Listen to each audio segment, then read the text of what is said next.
Are you ready to take your message, your business, and your life to the next level? Want to learn from someone with more than a decade of experience, training tens of thousands of people from all around the world? Hi, Cliff. This is Pauline from Auckland, New Zealand. John from Calgary, Alberta. Amy Porterfield. Michael Hyatt. Dan here from Dunedin, New Zealand. Ray Edwards. Mark Mason. Mike Stelzner. Pat from Smart Passive Income. It's Darren from Melbourne, Australia. Now is the time to live the life of your dreams and do the work you feel most called to do in the world. Welcome to the Cliff Ravenscraft Show. Here's your host, Cliff Ravenscraft. Welcome back, my friend, and thank you so much for tuning in to this 678th episode of the Cliff Ravenscraft Show. And staring me eye to eye, except for actually it's monitor to eye, is a blank screen. And what I mean by that is I have a document that has the title of this episode, but no notes about what I'm going to say related to that topic. This could be a very short episode of the Cliff Ravenscraft Show, but regardless of the length of this episode, I believe this could potentially have a profound impact in your own experience of fulfillment and a feeling of having success day by day. So let me just go ahead and read right off the top here the title of this episode. You've probably already seen it in your podcast player, and you can read along if you'd like. Don't judge each day by the harvest you reap, but by the seeds that you plant.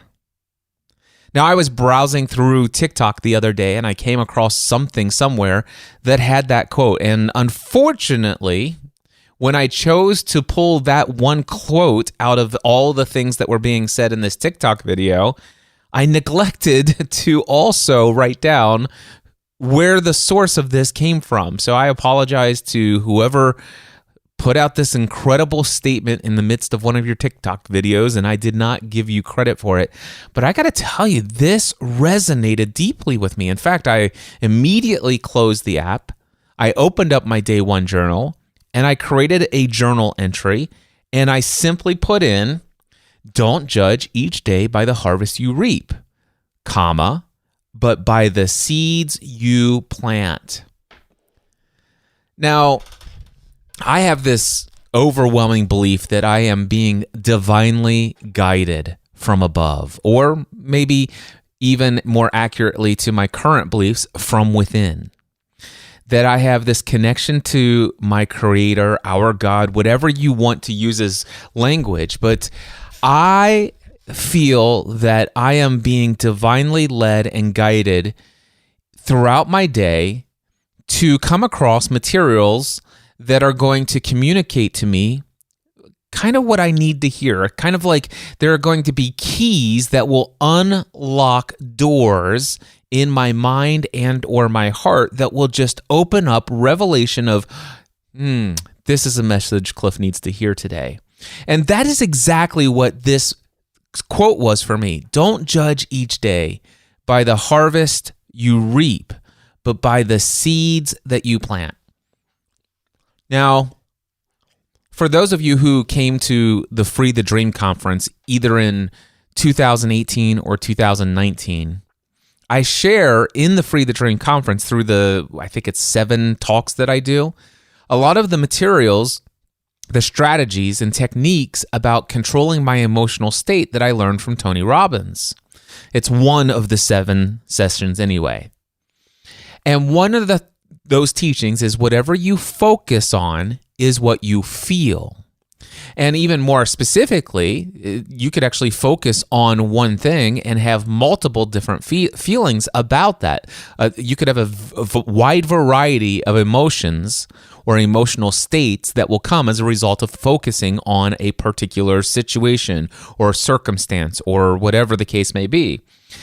And what will control your emotional state will be dependent upon the meaning that you associate to that circumstance. So, for example, have you ever had a thing that has happened in your life, some sort of circumstance, a situation that popped up out of nowhere. It was unexpected, undesirable, and inconvenient. And let's just say that those words are being very modest to how we might actually feel about that particular perceived negative situation. And if we are experiencing some turmoil in our mind, in our emotional state of being, maybe it's producing a little bit of anxiety or worry or doubt or lack of self-confidence. If all of a sudden those things are starting to well up, the idea of this teaching, what you focus on is what you feel, is in the moment, if you need to instantly kind of stop the spiraling down, the negative drain of how low can I go emotionally, for just a moment, what you could do is choose to stop focusing on that circumstance. All right, maybe you just need to go out and take a walk and start breathing deep and get some air and oxygen into your lungs and use your body in a different way and start focusing for just a little bit. What can I appreciate that's going right in my life today? What kind of things have gone not only according to my expectations, but have well exceeded my expectations about how awesome life could be? Is there anything else in my life right now that I could choose to focus on and express my gratitude, my overwhelming heart of thankfulness for these other things, rather than focusing on what I've just perceived and labeled as an incredibly undesirable, inconvenient, painful experience or situation that has just come up? And the answer to the question, by the way, is always going to be yes. I always like to joke around about the fact that if I want to, I could say, well, gosh, at least I woke up this morning and there was oxygen for me to breathe. And I have a whole new opportunity, it seems today, to live another day of this incredible thing called life. You know, while I was sleeping last night, the earth continued to rotate around the sun at precisely the right distance so that it didn't go too far away from the sun in such a way that I froze to death overnight. And it didn't get too close to the sun. The earth did not rotate and get too close to the sun so that I fried overnight. Yet here it is, another day without my conscious effort, without any worrying or anxiety or fear. The earth just continued to do what was necessary to sustain and support my ability to continue to live on this planet. And there's oxygen to breathe, and my heart continues to beat without me forcing it and being consciously aware of its beating. There is blood coursing through my body that has all sorts of nutrients that is replenishing. There are so many things that I could appreciate. I could appreciate, for me personally, the fact that, man, I have such an incredibly loving and supportive wife that I've been married to for more than 25 years, and that we're incredibly in love with one another. I could be thankful for my kids and their overall approach to life and the fact that they're very responsible. I could be thankful for, there's seemingly an infinite number of things that I could choose to focus on, that I could be filled with gratitude, that it will actually get me out of that spiraling negative emotional state. But occasionally you might think, well, okay, Cliff, that's great. I've been there, and yes, I agree. I've gone to my gratitude journal, and it took me a little bit, but I've experienced that. I have experienced where I was able to stop focusing on the bad thing that just occurred and get out of that for a little bit, put a little buffer in my mind, maybe switch things up, get into a different environment, go somewhere, sit in quiet contemplative prayer, journal, or go out for a walk and just think about things that I'm thankful for. That's great. And it's wonderful, but that doesn't get rid of or eliminate that terrible thing that just came up. At some point, I have to deal with it. I have to focus on it. Something's got to be done. All right. Well, let's just assume that that's accurate. All right. So just for the sake of the conversation, let's just assume it's accurate that you must now go and finally face that circumstance and do something with it. You feel compelled to at any rate. And so now you have the situation. And hopefully you had practiced enough gratitude that as soon as you come back and sit and think and you're prepared to shift your focus off of all those infinite number of things that are going right in your life to help put into perspective how infrequently stuff like this thing that I need to go focus on and work out what I'm going to do in response to it. These things happen so infrequently, and hopefully that puts this situation into a little perspective for you. That's the first thing, all right? But then, as I'm thinking about this, then I was like, okay, now I need to focus on this, and I noticed that I don't have the same spiraling, falling down deeper and deeper into more and more negative and deeper experiences of negative emotional states. I'm not going into greater depths of despair. I'm not going into an increased amount of anxiety. I'm not imagining, worse and worse sorts of worst case scenarios in my mind about how bad this is going to be. But instead I'm like, ooh, okay, now it's time for me to sit down here and focus on this situation that's just occurred, and I need to come up with some sort of response. By the way, pause here for just a moment and recognize that emotional response, the emotional reaction that you had before, that was a reaction. All right, that and many times it's just conditioned. We have so many different beliefs subconsciously inside of our subconscious mind that all of a sudden, when this circumstance happened, it triggered some of that programmed thoughts and beliefs and emotions, and sometimes childhood traumas that I'm learning all about these days. But it triggers stuff inside of us, and that's how we have this emotional reaction. And it's not necessarily that situation. I want you to hear this. I've just learned this recently. It's not necessarily the situation that caused you to have fear. It's not the situation that you just were aware of that caused you to have anxiety.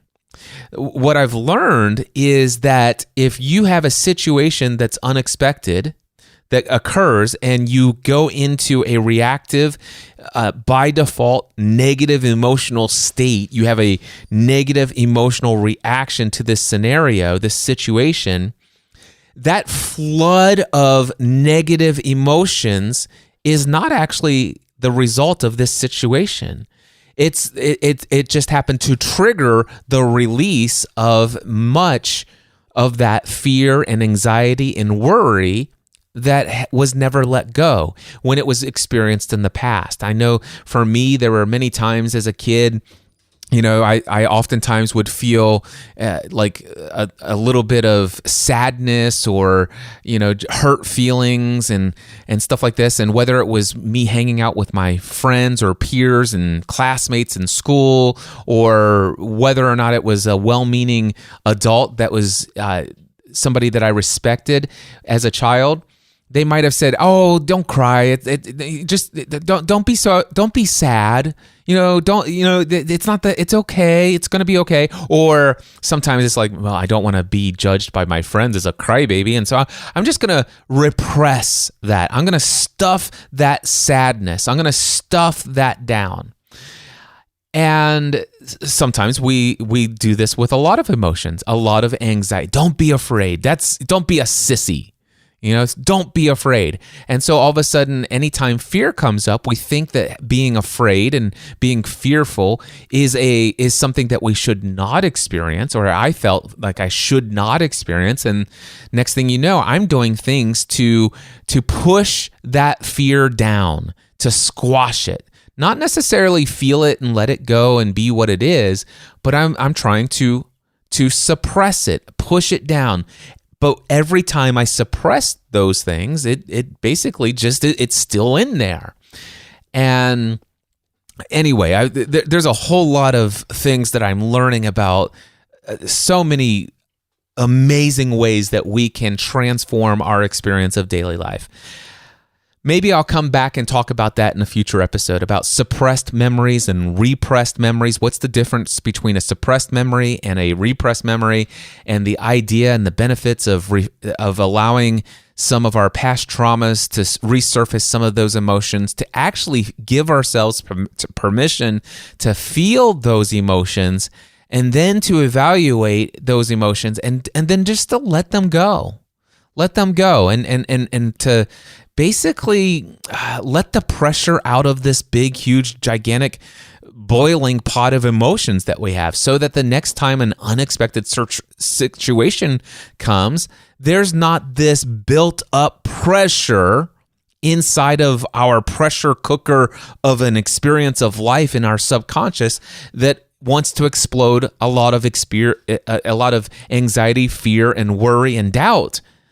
So if we could get rid of the worry and fear and doubt and all the other stuff that we've got suppressed and or repressed inside of us and built up, if we could just let go of all of that, if we could surrender all of that, if we could just trust God, the universe, whatever, just trust how supportive life has always been to us. If we could see just how things have always ended up working out for our best, that there's very few things that we would go back and change if we could only understand how even the most unexpected and seemingly inconvenient things that have happened in our past has actually helped us grow and experience the ability to be who we are today. If we can come to a place that we can even understand that, wow, we are worthy of the love that is inside of us. We're you and I, we're really great people. We really are. And we are who we are today because of how we evolved over all of these experiences of life. And that would include the experiences of getting what we want, and sometimes even more importantly, the things that we didn't get that we wanted. But we always got what we needed. And that's an important key. Anyway, how does any of this fit into the topic of today? Don't judge each day by the harvest you reap, but by the seeds you plant. Well, here's how it fits. So first of all, we've talked about the fact that if you have this situation comes up, and we go into that negative spiraled reaction because, well, there's been a lot of pent-up fear or anxiety, anger, worry, stress. It's been repressed. Well, for just a moment, so that you can stop sinking deeper into the pit of self-wallowing worry and doubt and anxiety, go and focus on something else. We talked about that.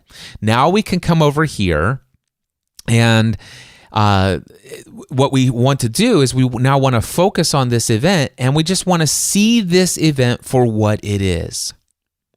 What if I told you, what if you were to adopt the idea that whatever circumstances show up in our life, whatever situations in our life that we are confronted with, what if they are neither good nor bad? What if there were no such thing as a good situation, and there is no such thing as a bad situation? There are only situations. There are only circumstances. There are only results to actions. You know, somebody took an action, I took an action, and there are these results. Those results are neither good nor bad. They're just results. It is what it is. There's a quote, there's a TikTok video many years ago that was these kids, and there's this little sound bite, it's a little earworm. And even to this day, it's like, I need to be reminded, it is what it is. That's it.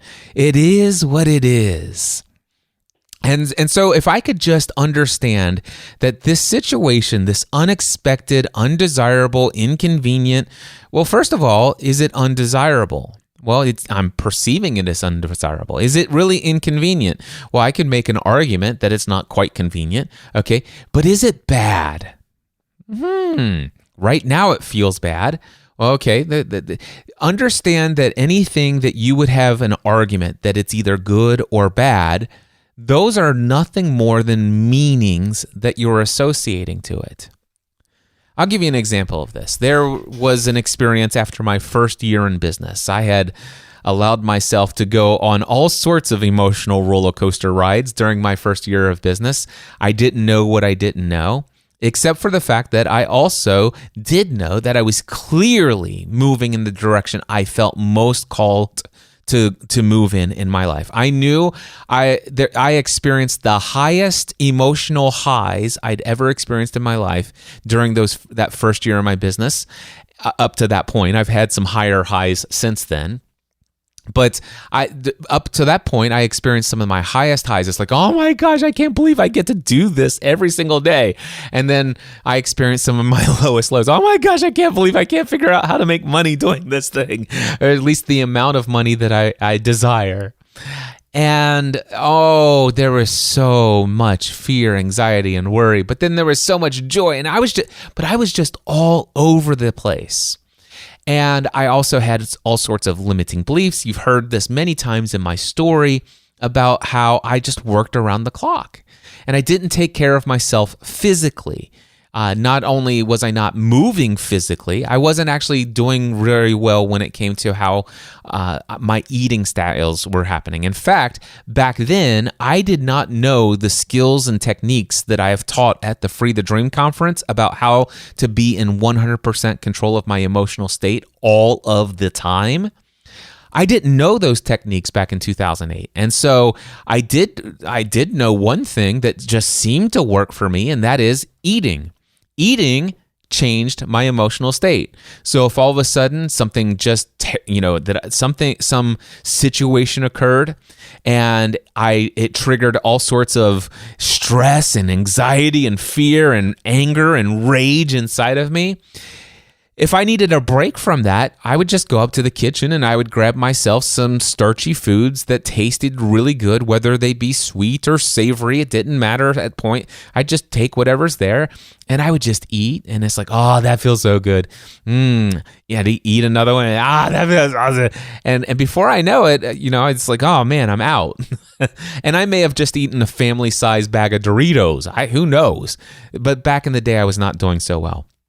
Well, after an entire year of medicating with food and no physical activity and working around the clock and having the most egregious shifts, radical shifts in my emotional states, up and down all year long, by the end of my first year in business, I ended up in the hospital. And I had massive gallstones, completely destroyed my gallbladder. And as a result of a certain situation that happened at the hospital, I almost died. I mean, they literally did something in the hospital that if it were not caught when it was caught, I could have died in the hospital, or at least shortly afterwards. And I back at the time, I saw that, I experienced that, and I'm like, this is terrible. This is a bad experience. I'm already at the place. It's like, okay, so I've finally, by the end of the year, I'm starting to make some money. I'm starting to make a little progress.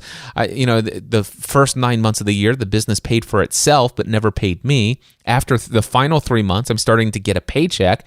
This is great. I'm ready for some momentum. I just celebrated the end of my first year in business, and now I'm here for the first 2 weeks of 2009 in the hospital.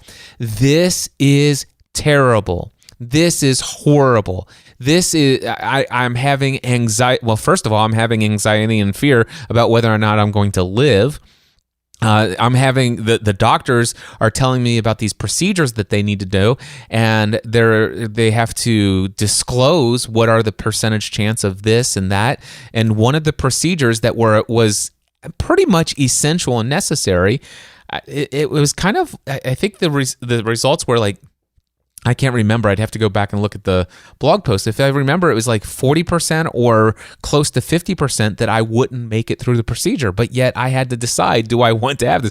That was not what I wanted. And then, of course, not to mention that this is 2 weeks I'm in the hospital. I'm not doing any work. And back then, I didn't have any passive income streams. I had... I was getting paid by creating content. I was getting paid by doing consulting work. I was getting paid by doing coaching. And for 2 weeks, I'm not doing anything. And it's not like I had a ton of money saved up at that point. I had burned through a ton of savings, and I was like, oh my gosh, this is terrible. This is a horrible experience. Why is this happening to me? And so I made an argument that I don't care what anybody who mindset answer man, motivational speaker, don't tell me that there's no such thing as a good circumstance or a bad circumstance. There just are circumstances. It's very clear to me back then that me being in the hospital, that was a terrible experience. Well, that's what I thought at the time.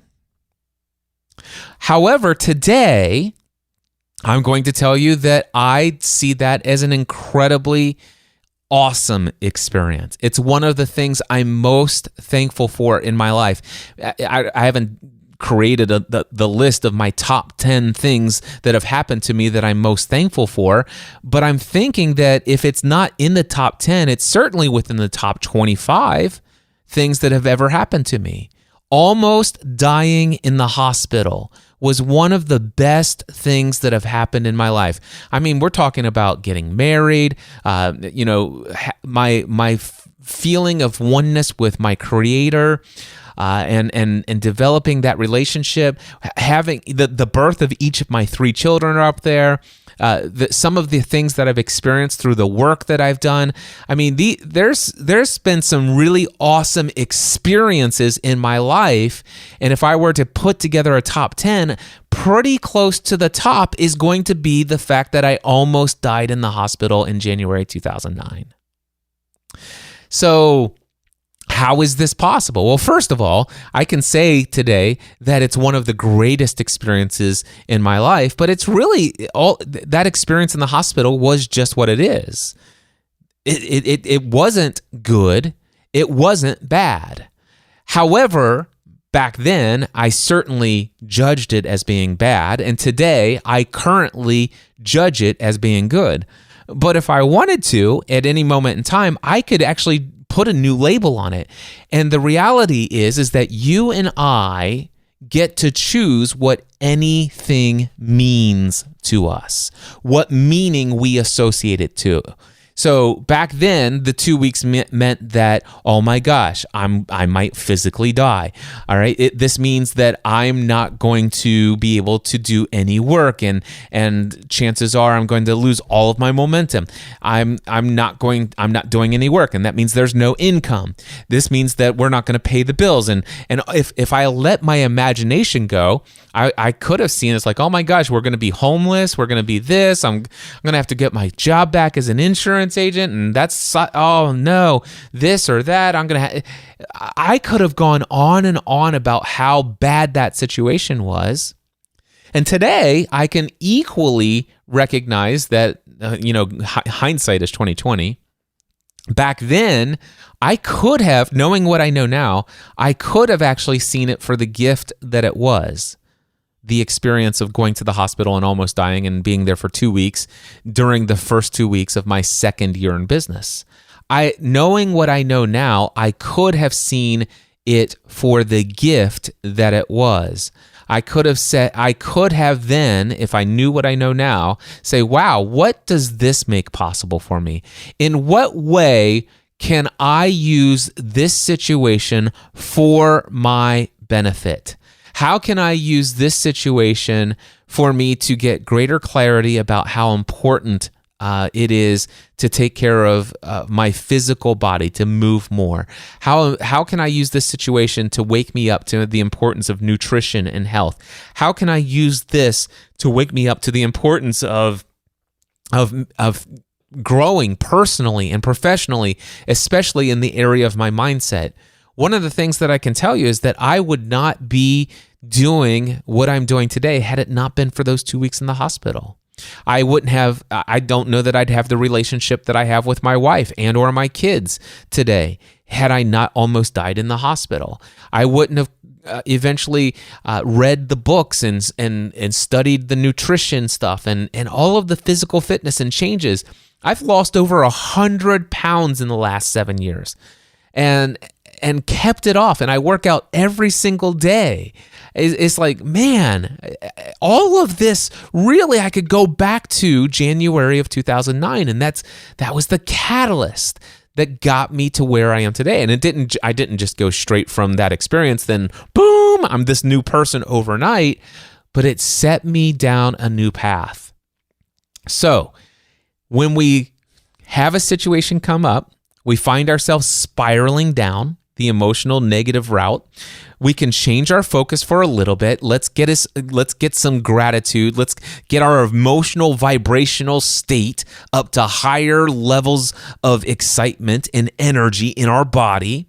We're filled with gratitude. Now let's go back over and look at this situation. First, let's just agree that it's not good or bad. I can choose for this to be good or bad based upon my perceptions and my beliefs and the meanings that I associate to it, but I get to choose that. Now, if I choose this as a bad situation or whatever, or circumstance, then I'm going to feel bad emotions. Let me ask you this.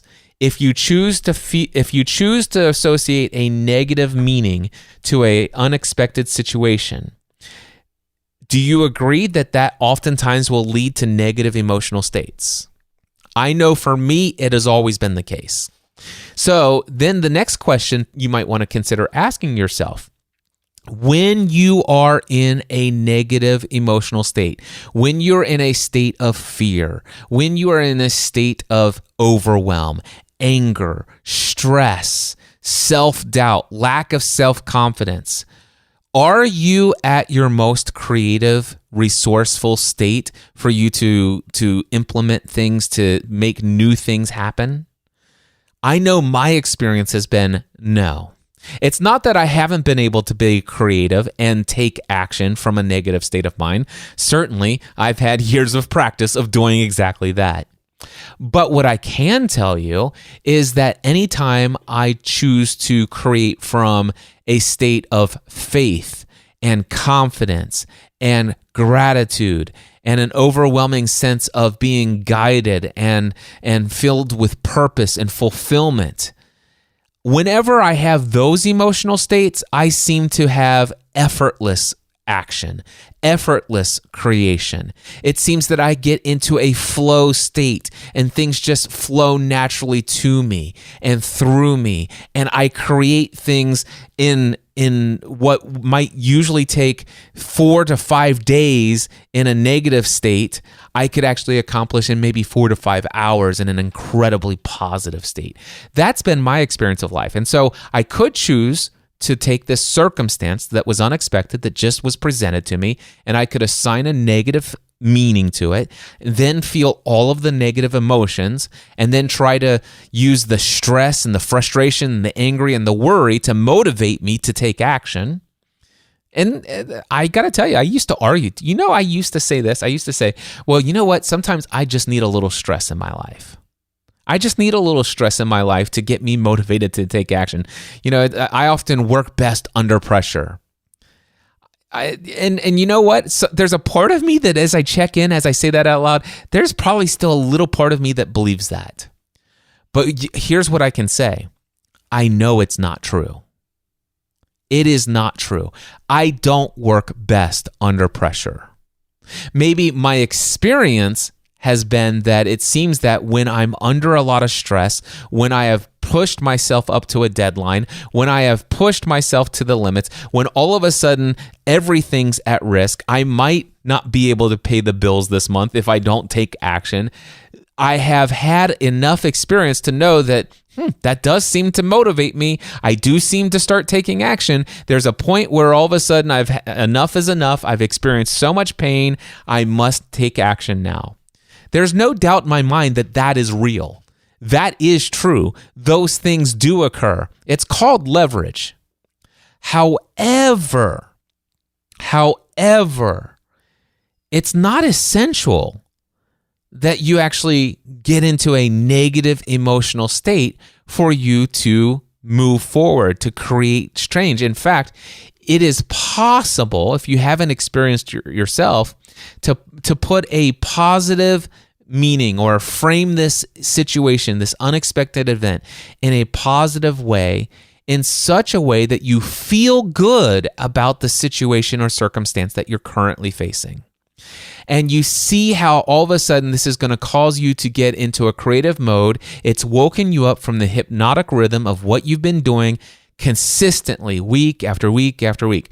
So for example, let's just say it's a client that's one of your highest paid clients, and you just get a notice that says, hey, I just want to let you know, I think next month's going to be my last month, and your income is going to drop by X amount of money per month.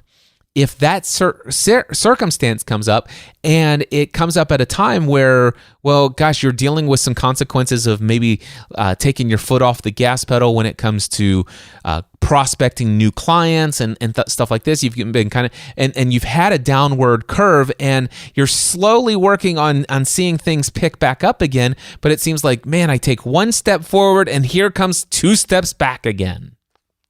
I don't know, has this ever happened to you?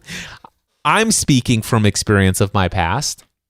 And so one of the things that I can tell you is that I could see it that way. I could see this as a negative experience. Or I could say, wait a second. Do you know what this reveals to me? This reveals to me that if I were to evaluate the fact that I'm tempted to see this as a painful negative thing, I'm going to allow myself to experience that pain for just a little bit, but I'm going to ask, what does this make possible? What can I learn from this experience? Well, one of the things that I can learn is that if I continue to do what I've done every month or every quarter or every year that is the same as what I've been doing for the last several quarters or years of my life, then chances are I'm going to be in a situation where a situation such as this is going to just happen more and more frequently. This isn't the first time this has happened.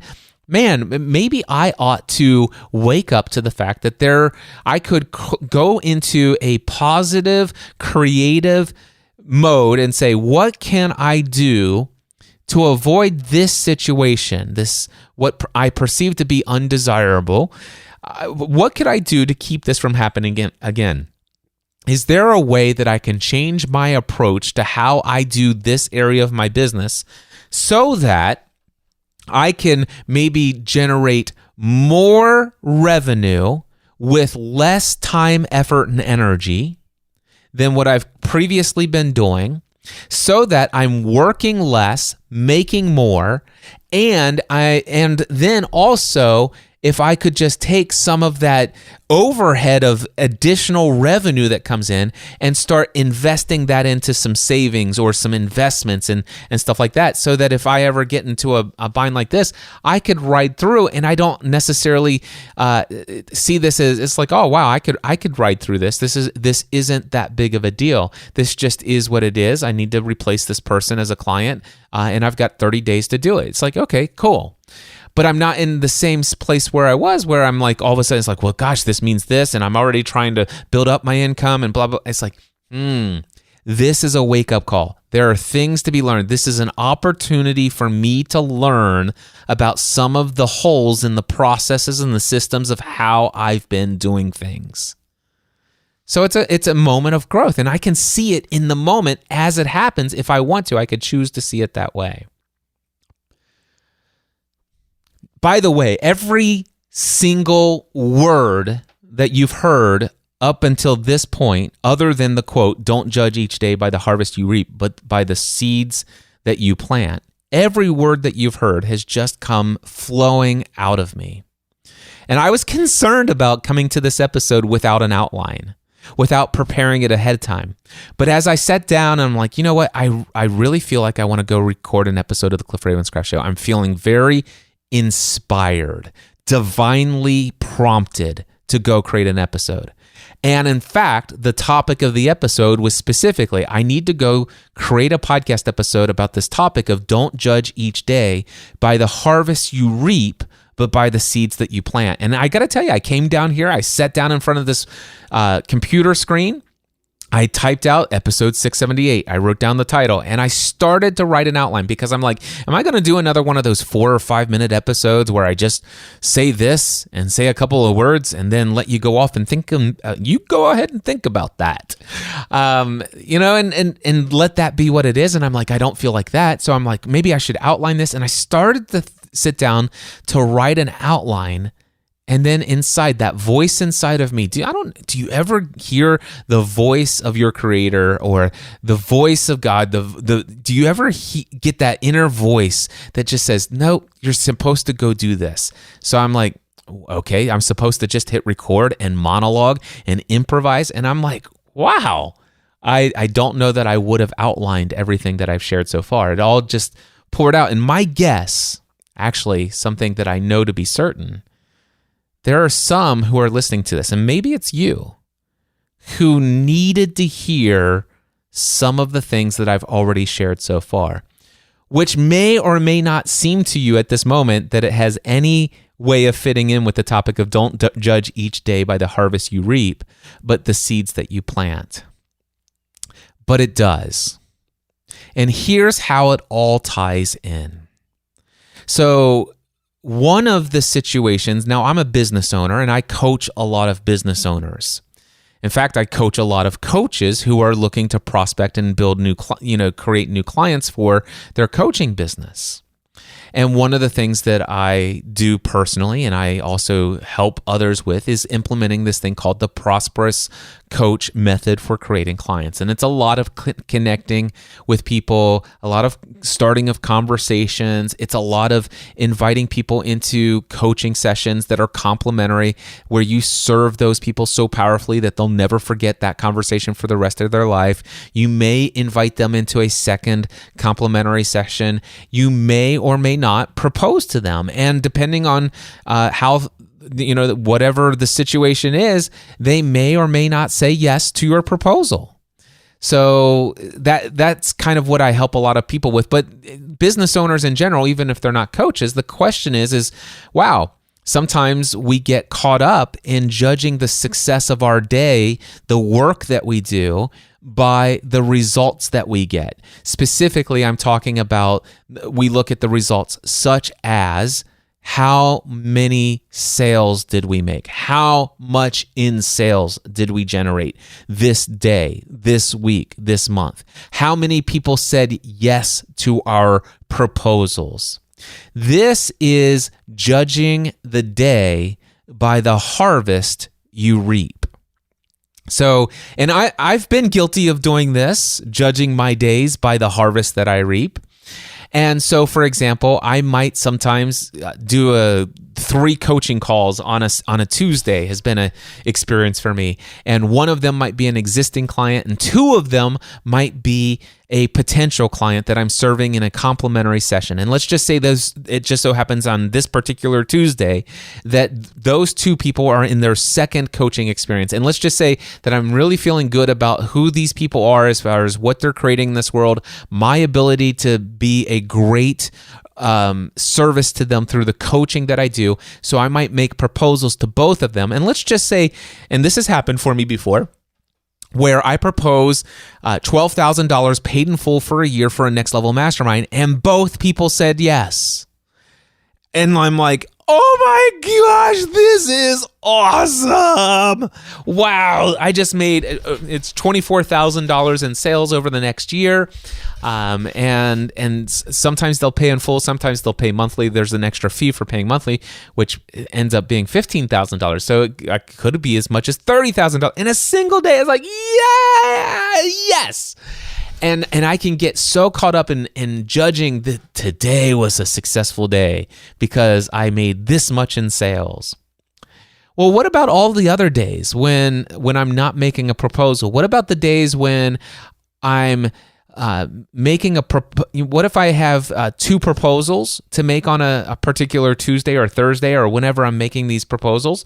What if I have 2 people that I propose to and neither of them say yes? What if they say, listen, I'm not in a place where I can afford to make that kind of investment now. I definitely see the value in this. I would love to work with you. Maybe within the next 6 months, I think I could maybe make this happen. And what if at the end of the day, the harvest is no for now? There is nothing to store in the barns. There's nothing to deposit in the bank account. What if you have days where you are not harvesting? Well, by the way, the chances are you could choose. By the way, the fact that you made a proposal and did not get a result, that is a situation, a circumstance that's neither good nor bad. Although you can choose to put some meanings on it, that this is good or this is bad. It's completely up to you. You could use all of these experiences to learn and to grow and to modify and to change approaches and stuff like that. But here is the key, and this is something that I just discovered this on TikTok, like I said last week. What if you don't judge each day by the harvest you reap? But what if you judge each day by the seeds that you plant? You see, my wife and I, we are currently reviewing chapter by chapter the book The Big Leap by Gay Hendricks. And for those of you who have been listening to this podcast for many years know just how important that book and how transformational and pivotal that book was for me. In September 2017, completely changed the entire trajectory of my life as a result of that book saying, okay, it's time. You've got this. You have to move into your zone of genius. By the way, if you've not read The Big Leap by Gay Hendricks, I encourage you to go read that book. And also familyfromtheheartpodcast.com. Again, that's familyfromtheheartpodcast.com. I think it's episode number 427 and 428. Let me confirm that for you. Episode 427 and episode 428. My wife and I are covering this chapter by chapter. In fact, today, this afternoon, we're going to be recording episode 429 of Family from the Heart, and we're going to be covering part 3 of our coverage on chapter 1 of that book. That's just how much information, how much value there is to be mined, how much gold there is to be mined out of this book, The Big Leap. So if you're interested in that, Stephanie and I are talking about The Big Leap in the Family from the Heart podcast. We do that show every week, and it's a lot of fun. Familyfromtheheartpodcast.com. Little, what do you call it? Cross promotion right there. By the way, you're in a podcast app right now. Why don't you just go ahead and pause me for just a moment? Go ahead and go to the little place, click on the add new podcast, do a search in the directory, Family from the Heart. Yep, that's the one. Cliff and Stephanie Raymond's. Yep, that's the one. Hit subscribe. Now, you'll see all of the episodes that are available to you. Just go ahead and archive all of the old ones. Start with episode 427. There you go. I'm done with my cross promotion now. But going back to this thing, what if I were to judge each day by the seeds that I plant? Now, for me, I do this thing called Prosperous Coach Method for creating clients. And step 1 of that process is connecting with people. It's just connecting with folks and starting conversations. And it's not necessarily that I'm trying to convert every single person that I am connecting with into a client. But I am connecting with people to find out, hey, is there anybody that is in my path, or anybody that I can go and seek out and search? Is there anybody out there that would love to experience something in life, something that they feel called to experience, something that they feel called to create in this world, something that they feel, is there some sort of dream that they have either been attempting to pursue for quite some time and just haven't been able to make it happen, or they know what to do, they've made some steps forward, but they keep falling back, and they just seem to have a struggle consistently moving forward, making their dream a reality, experiencing that thing they feel most called to experience in this world. Is there anybody that I talk to or could talk to on a daily basis that might reveal that they have something like that going on? I happen to have a lot of experience in my own life of making dreams become reality and overcoming obstacles and limiting beliefs and evolving and gaining insights and studying and learning from a lot of people that's helped me make a ton of great progress. And as a result of that, I've worked with hundreds and hundreds and hundreds of other people making their dreams become a reality. And I'm like, I'm getting pretty good at this. I'd like to help more people, and that's who I am. I want to, as obviously I want to entertain, but more importantly, I want to educate, encourage, and inspire others. I have a strong desire to help everyone that I meet break free from any thought, emotion, activity or behavior or belief that is holding them back from living the life that they feel called to live in this world. Thoughts, emotions, behaviors, and beliefs. I am incredibly skilled at helping people break through to new levels of success and making their dreams become a reality. And so I'm always on the lookout for those. And so I made a commitment, and I talked about this in an episode a couple weeks back when I released the episode about my keystone habits. I said one of the things that I'm going to begin to do is I'm going to start making sure that I'm connecting every day. You see, there was a season of my business where I was introduced to this prosperous coach method for creating clients. I began to go all in on it. I mean, I served people through complimentary sessions like you would not believe. It was insane, the number of calls that I was doing every week. And at the end of each of those second calls, I would make proposals and people were saying yes. And well, actually, I can tell you right now, 54% of everyone I ever proposed to said yes. And because I was connecting with so many people, I was serving so many people, I was proposing to so many people, I got to the place where finally my business was generating $30,000 a month consistently. Now, I'm a solopreneur. I have no team members, stuff like that. I mean, my wife works in the business and she does accounting with me once a month and she creates some content with me and she's getting more involved again. There was a time when she had her own paid mastermind and stuff and she stopped that for a while, but now she's getting back involved. You can learn more about what Stephanie and I are doing as a married couple. We're getting ready to start an entrepreneurial couples mastermind group that starts in the first week of May. If you're interested in learning more about that, email me, cliff@cliffravenscraft.com. There won't be a sales page for it anytime soon. It's pretty much by word of mouth. And if you just heard those words from my mouth, you can email me, cliff@cliffravenscraft.com. Just put Entrepreneurial Couples Mastermind Group in the title, in the subject line, and just send me an email. Say, Cliff, I'm interested in learning more about this. Anyway, but Stephanie works in my business, but I was making $30,000 a month every single month. And that was actually significantly higher than what I'd ever made previously. And for me, what happened was I went for 18 months where that was my experience. And when I got to the 30,000 per month, when I reaped that harvest, and I knew that harvest was going to be there, and in essence, it was going to be there for approximately at least a year. Ended up lasting for about a year and a half, but it was going really well. And as a result of that, I was judging the success of my days by the harvest I was reaping. So every day, every month, I was sitting in a stew of comfort financially. Oh man, all of my financial needs are met. Actually, my financial needs are not only met, but my financial needs are exceeded. In fact, during that period of time, we put $20,000 into a retirement account. We put a ton of money into savings. We paid off some student loan that we took out for one semester for our daughter, became debt-free again. It's like, this is so amazing. Yes. And I got to tell you, because I was judging the success of each day by the harvest that was in the barn or being put in the barn or already there, how plentiful the harvest had been, I was no longer planting seeds.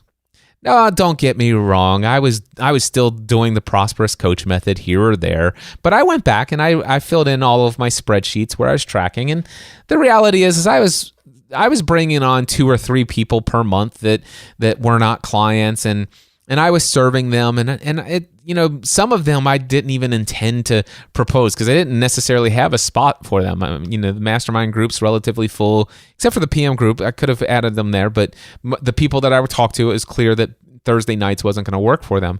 But the AM group was full. My one-on-one coaching, I'd already had 5 clients. Sometimes I had 6 clients, and I'm like, listen, I don't have room for more one-on-one. So I was just serving a couple people here and there. But what happened was I had a bunch of clients who were in at $2,250 a month.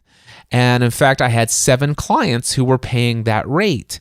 And they had all made a 1-year commitment. And they had all come on board within 90 days. And well, about 12 months after that, they all came off of the income roll, if you will, or they came off of the books financially within 18 months. So you do the math, 7 times $2,250 a month. Actually, I've got my calculator right here. 7 times 2250 that's a $15,000 drop in income per month. Actually, $15,750 per month, every month, within a 90-day period of time. And all of a sudden, I started to judge my days based upon the harvest. And the harvest, the barn was starting to empty out from last harvest that came in, and there was the new harvest that was coming in. I don't get me wrong, I had a couple of people, once I started to see the income dropping, and there became a threshold. Once it started dropping below $20,000 per month, it's like, okay, gonna go do some things, right? So then I started to implement. But then what happened was I was bringing on new clients. So I'd get one client that would come on and one client that would drop off. And it's like, okay, it's just like, man, I'm slowly making progress, but it's a whole lot slower than I need to. And I'm not saying that back then I was in a negative state, but I got to say this, I wasn't experiencing that, yes, what an awesome day each day, when I was not reaping the harvest. I was judging my days, the success of my work days, by the harvest that I was not reaping. Or maybe I was judging my day by the fact that, sure, I just brought in this new client who's paying this amount, but I also have this client who just dropped off this month because their 1 year is up, or they've been in the group for over 1 year and it's time for them to move on to something different, or whatever the case may be. And I found that I was judging days based upon the harvest. And the idea of judging my days based upon the seeds that I'm planting, all of a sudden, that just changed the way that I felt about the effectiveness of my day. I may or may not have proposed to someone today. I may or may not have had somebody say yes to a proposal today. But what I can tell you is today, I reached out to 3 people and really genuinely connected with them at a deep level. I reached out to 7 people today and had a meaningful conversation. I jumped onto Clubhouse and met 3 new people. And those are all seeds that have been planted.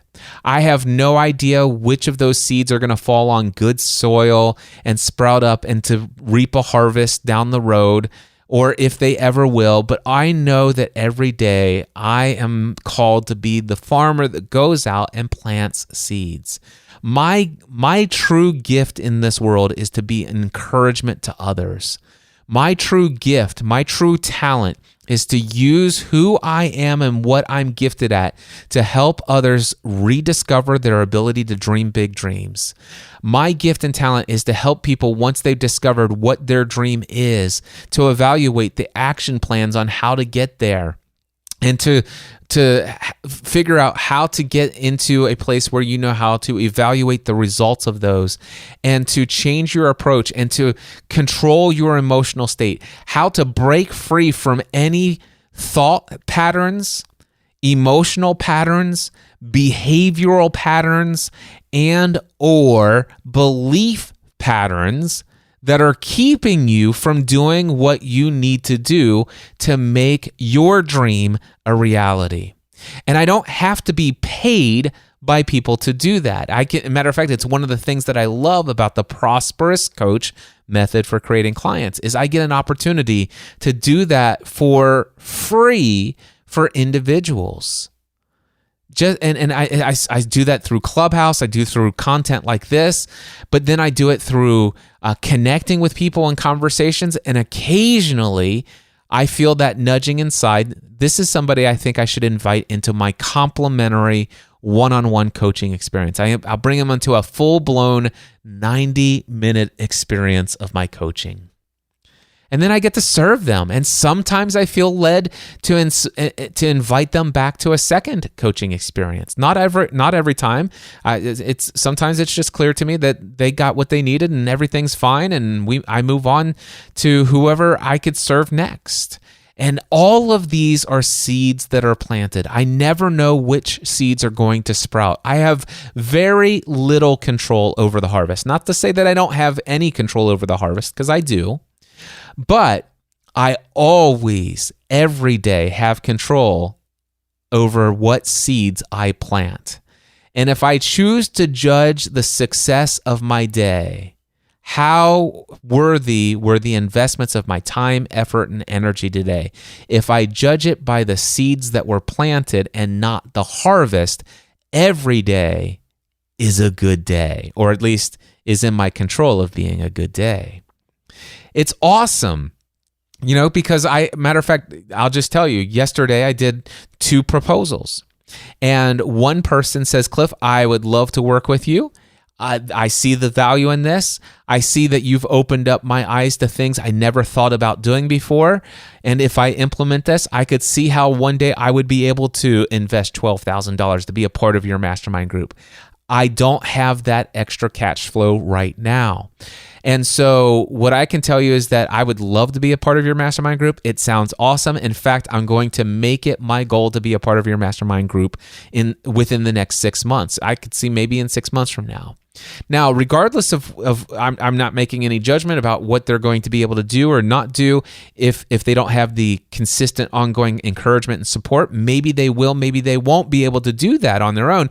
Everybody has the ability. It's whether or not they have all of the tools and strategies and techniques to consistently make that forward momentum. But regardless, the answer to the proposal was no for now. It wasn't a yes. I did not make the sale. So if I judge that opportunity, if I judge the success by the harvest, I might come away with the potential of saying, today that was not a successful experience. Except though, if I think about the seed that was planted, if I focus on the seed that was planted instead of the harvest I did or did not receive from that experience, with that individual, I see that, man, I helped this person see things from a perspective that they would never have come to on their own. And as a result of that, they've already made forward momentum. In the last 2 weeks, they've done more towards making their dreams become a reality than they had experienced in the last 2 months, the last 2 years, or sometimes it's the last 2 decades. They're not currently in a place where they're able to commit financially, but they are interested. And who knows, they may or may not come to me in 6 months from now. But if they do, that seed will maybe produce a harvest later. And then I have to think about the fact that there have been people that have said no for now and have said, hey, Cliff, I'm thinking of one person down the road, specifically. One person says, I could see myself maybe in 3 to 6 months, I could join your group.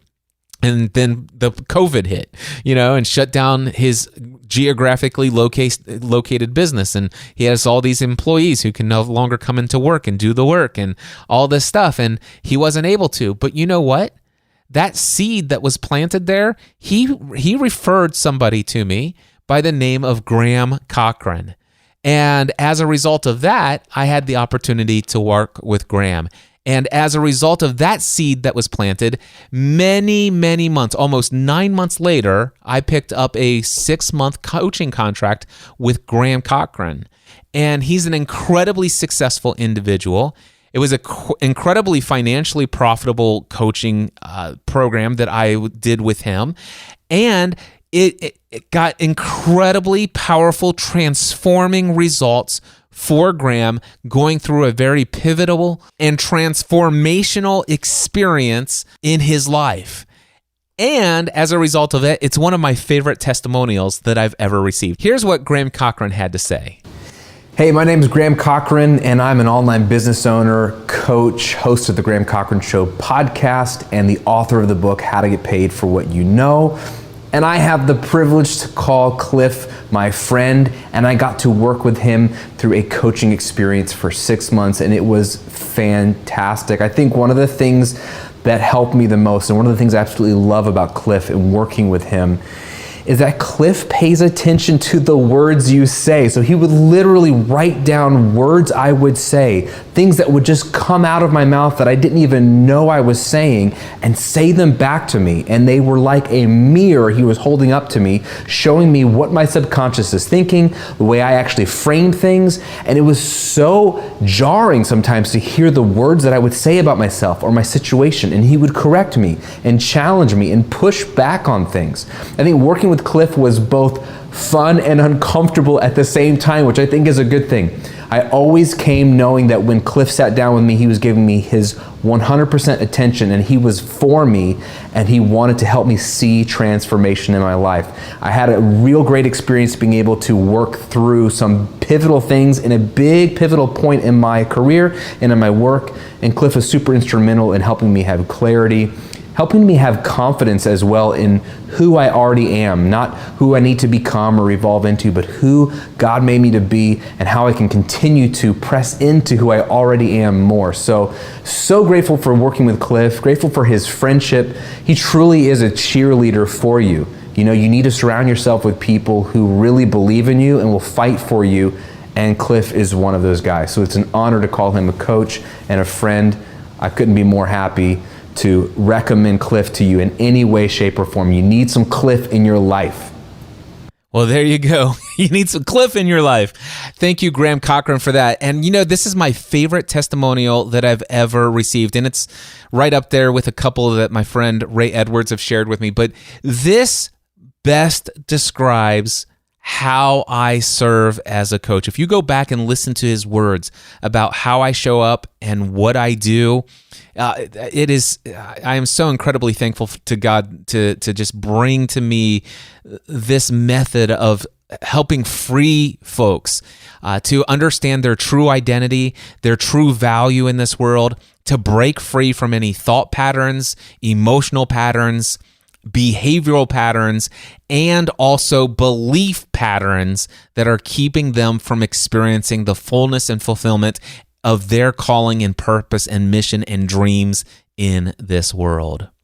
You know, going back to the topic today, matter of fact, Ryan Coral is the gentleman that I had made that proposal to. I was certain he was going to say yes to my proposal. This was almost 2 years ago. And when he says, Cliff, I thought it was this price, and it's going to be a couple months before I can come up with that price, because I had recently had a rate increase above what he had thought the mastermind group would be.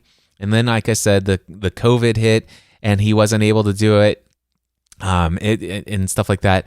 But the seeds that were planted then led to us remaining in contact with one another. I continued to encourage him, motivate him, and be a source of inspiration to him personally during the pandemic, those early days of, the early days of the pandemic, but the later days of 2020 and even into 2021.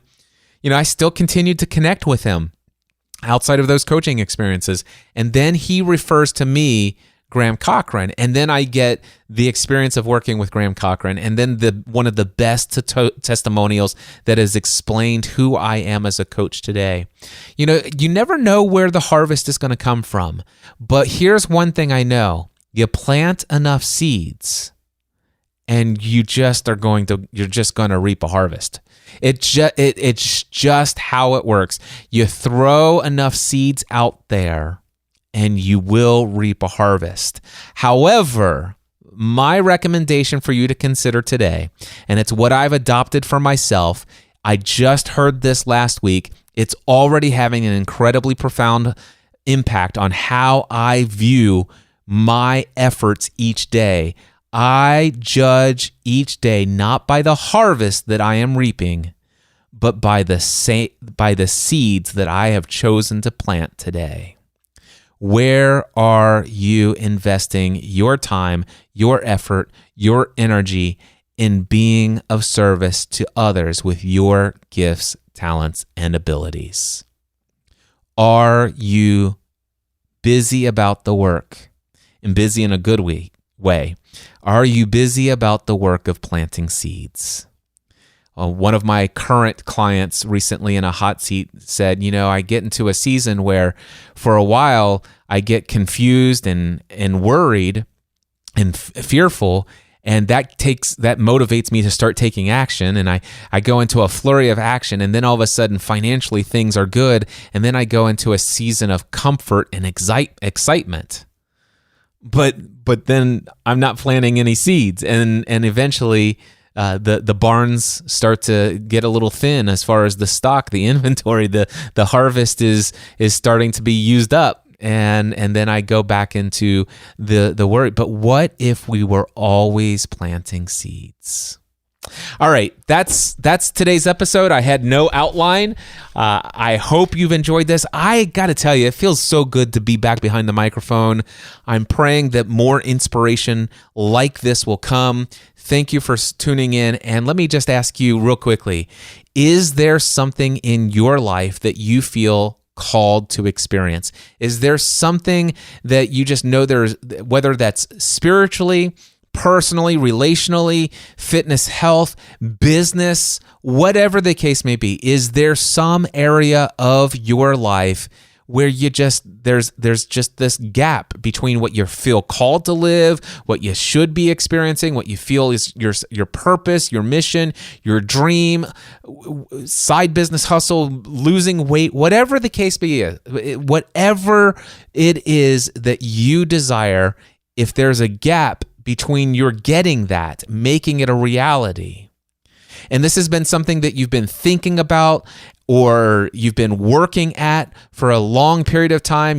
Maybe you've had some success, but then you fall back into some old ways. Maybe you've been so fearful that you haven't even taken the first steps yet. Well, that's the kind of coach that I am. I help people just like you. I help people who have been where I've been. I help people who are in places I've never been, but using the techniques, the skills, the tools, the strategies. If you only knew 80% of success in anything you want to accomplish in life, it's you that's in the way. That's it. It's what you believe. It's your thoughts. It's your emotions. It's your behaviors. It's your beliefs. That's what's keeping you, that's what's causing the gap. You might be choosing to focus on some circumstances and placing the blame in some other places, but when it comes down to it, it is a pattern of thinking, a pattern of feeling emotionally, a pattern of behaviors, of actions that lead to this, results. And then, of course, it might be the beliefs that you have that are keeping you from fully tapping into your true self, who you actually really are, which is an unlimited, eternal being who could create anything if you only truly knew who you are.